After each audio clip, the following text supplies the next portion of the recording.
When we talk about diversity, we may forget about music and art. In modern times, it is easy to forget that America was once separated. In early American history, black performers and white performers did not often share the same stage. Music industry does not sell racism, but it does sell music at any cost. Today, we have performing artists that are as diverse as the music they are performing. Although a rock band made up of black and white members is not a new thing, being a band from Mississippi makes it a big deal. Mississippi has been at the root of racial tension and civil unrest throughout American history. It has had some stereotypes that even in modern times, Mississippians are still quietly divided. So I took the opportunity to talk to Storage 24 about music, race, and digital media. Storage 24 formed in 2000 in Jackson, Mississippi. The award-winning rock band has a sound that represents every genre of music. Storage 24. Baby Fred, frontman. Lex T, basic Storage 24.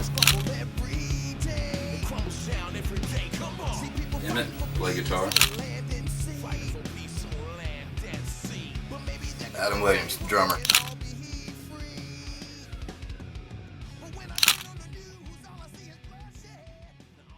And I'm going to pose this first question for the band leader, and we're going to kind of go out of order, kind of make it interesting.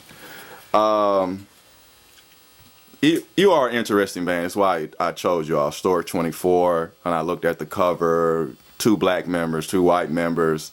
How does that work out for you in the music industry, especially coming from Mississippi? It's been kind of challenging. Sometimes, anyway. For the most part, it's been pretty cool, man. People have accepted us. So, I mean, what are you facing most? Is it more the stereotype of being rockers, or is it the fact that you are a mixed collective of rockers, or what? What's the difficulty? What are you facing? Well, slowly I see it's becoming more of a melting pot of people coming together. You know, we tried to bring a brotherhood of musicians to come back and just enjoy playing music together and having fun. You know, no matter who's in the band, you know, because these type of years, we're all kind of mixed with certain genres and you know, bloodlines. We're just all out here to have fun, playing music and enjoy doing it together. So how important is it to be Mississippi artists? And just to kind of do a little backflash that Mississippi was once labeled to be one of the most racist states in America, and we other states often, you know, make jokes about the racial tension we have down there. I mean, do you notice that when you're all performing or when you go out? They're just jealous. Just jealous. Yeah. No, it is a challenge at times, but you know, you just brush it off and have fun. And a lot of people just don't notice it. They come out and enjoy themselves as much as we enjoy being on stage, rocking the bass. So does this make a different stain on the brand? Does it stain the brand of music that you're doing with a different color than the old school brand of rock and roll? You know, the 5-piece, 5-member band. Is it something different? Are you making a different approach to rock music? What's going on? Well, we're not doing anything that haven't been done before. I mean, you got Seven Dust. I mean, they got a black frontman. You got Hootie and the Blowfish. You know. Peace out to Darius. So we're not doing something that hasn't been done before. We're just doing it our way. And I think by being an interracial band from Mississippi, I think it brings a lot more. We have a bigger story to tell because we do come from a state that's supposedly be the biggest racist game ever. But I think with us, man, we don't really worry about stuff like that. We just all get together and play music. Yeah. You know, we want to show that coming from Mississippi, black and white do mix together. We still hang out together. It's not like the people from New York think it is. So I mean, y'all been a band for about seven or more years, if I'm getting the math correct. Well, this this right here. I've been what, almost 3 years. Yeah, Adam's been. Let Adam talk. That's the drummer right there. Yeah, Adam is pretty interesting. We're gonna have to get to Adam. Quiet guy down a little bit.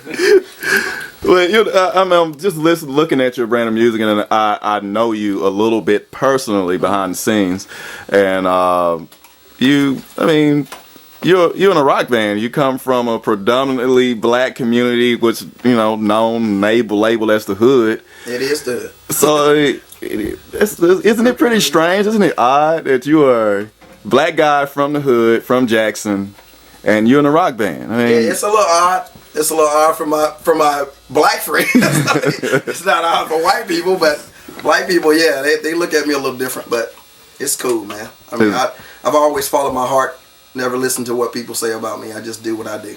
So, other than this band experience, how many years of music do you possess? I mean, how long have you been in the business? Man, since '94.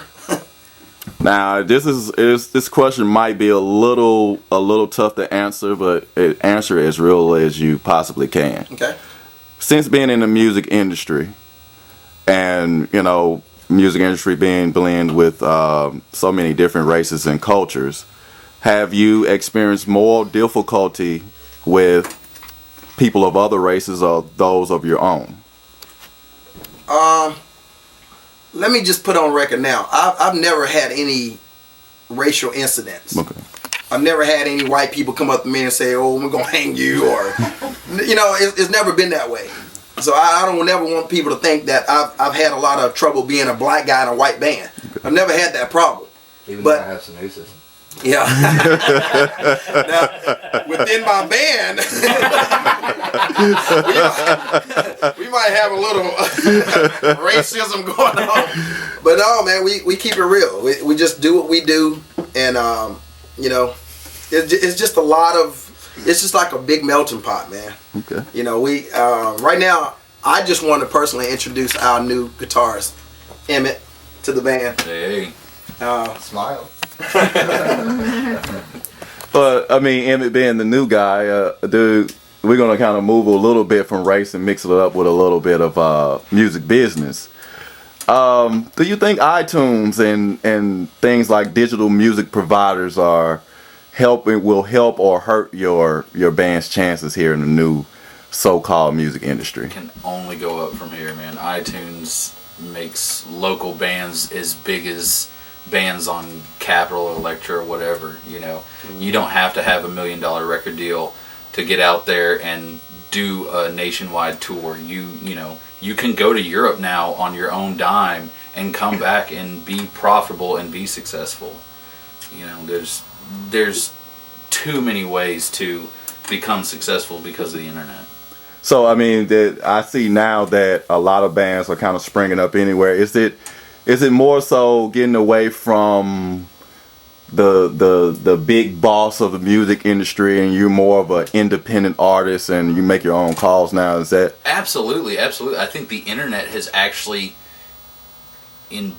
emboldened people, I guess if that's the correct word, to take chances where you might have a kid who just plucks on his guitar in his bedroom, but now because of the internet and free software you can download for your computer that you can record on, they can make a song or an album and put it out there and be heard, where 10 years ago they might not have ever taken that chance, simply because they get it stuck in their head, you have to have a full band, you have to have a manager and everything like that, just to get noticed. Nowadays, people are getting signed to major like without ever playing a gig. It's just one guy in a room.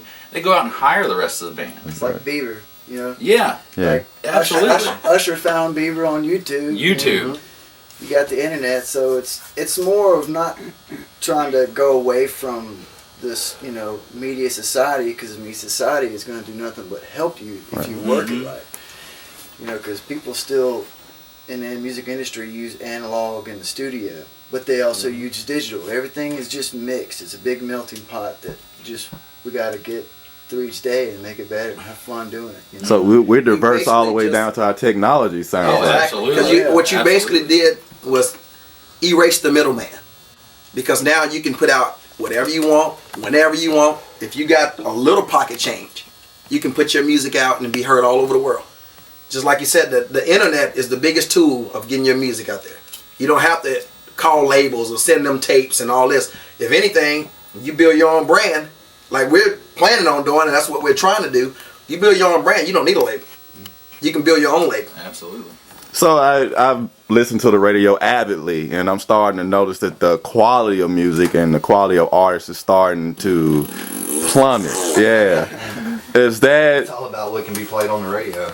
right? Does that have something to do more with the freedom of It has a lot to do with it. I mean, people are trying to be more successful on being on the radio than actually trying to be musicians. right? And that does that make their craft kind of die off after that one hit, or I mean, you have one hit on the radio, yeah, everybody likes it, but then it's gone in a year. You know, nobody knows who you are. now seeing what you all do, I don't see this a lot in around this area. I don't see a lot of bands getting together, groups, whether it's rap, hip hop, rock, R&B, hardly doing serious rehearsals. Is this one of the things that make you one of, let's say, one of the top bands in Mississippi, or one of the top 10 bands in Mississippi, if you have to be a little more Say we're in humble? the top 3. Oh, there it is. Not to be that. Yeah, exactly. I mean, we've achieved a lot, you know, in our time of being a band, but it's just you have to find the right people to gel with, man. That's probably. I mean, I'm not gonna sit here and say I'm a saint. I'm probably known as the biggest butthole that does music, but that's fine. I can deal with that. But it's all about trying to find those right people that want to take it to the next level and understand that this is not a get rich quick thing. You know, you can't, if you got regular jobs, keep those regular jobs until you get this thing rolling. That's why I'm wearing shit. You know, I work a day job, he works a day job. I mean, that's what we do until we can get enough money, because it's really hard to get out there, because nobody's like the economy is so bad now, people are scared to invest.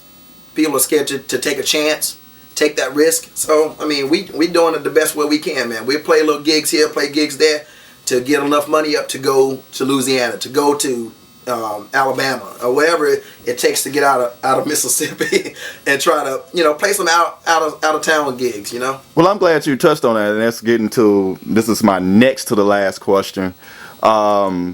More so for the students at Jackson State and other college students that are, you know, have the same hopes and aspirations to be performers or entertainers. You all say you work. You all have second jobs and such, and is it that serious? I mean, you have to work. Are you going to sleep in somebody's car in front of the music, the record company? If I didn't work, it'd be like that. I mean, I will speak as a front man of this band, as a person that's trying to do the business part of it, trying to get this band out there. I don't want to see none of these guys suffer just to do their music. Right. If that makes any sense. I understand it. If you have a day job, you manage your money well until you can get to that next level doing your music. Because music is what we all enjoy doing. I don't know what I'll do without music. I mean, what about you, Blake? Oh, it's therapeutic to me for sure. Like if I wasn't playing, I'd go nuts. I'd be miserable. And I have friends, and I even did it for a while. You know, play acoustic shows by yourself. You know, at restaurants here and there. You know, we make good amount of money to stay steady on climbing, you know, through any obstacle it takes to get to the top. And then, you know, when you get to the top, you go on your way down. That's why if you get your song on the radio, if they play it one time and you just forget about it, it's really up to you to push it. That's why you got the internet. That's why you got face-to-face fans, loving our fans and letting them know what's going on with us, and just like interacting with people across the country, in the state, you know, representing Mississippi, but still, you know, the world, and just have fun doing it. Cool. Inspired, you know. And in closing, I'm just going to leave you all with some free remarks. Is there anything that you want to say on behalf of this band, or just the fact that you're a Mississippian, that kind of says your piece that describes who you are? Anybody? I love Mississippi, and I'm hoping that Storage can be that face, that new band that comes out and just takes over the industry. That's if I had to speak for just me, that's what I would want from this man.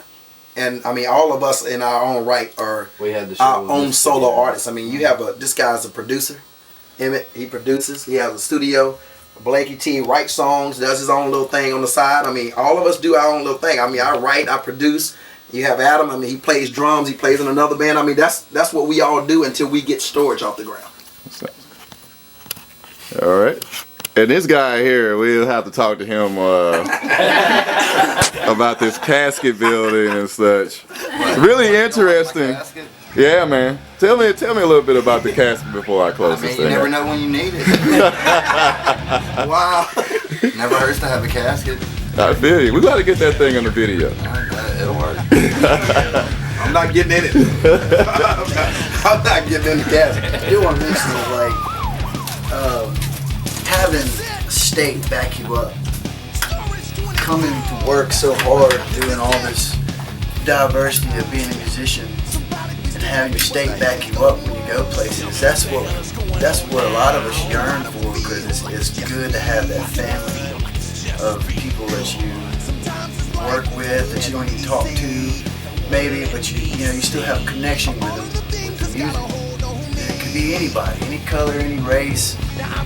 People enjoy watching entertainment. We're up there jumping around like a bunch of jackrabbits having fun.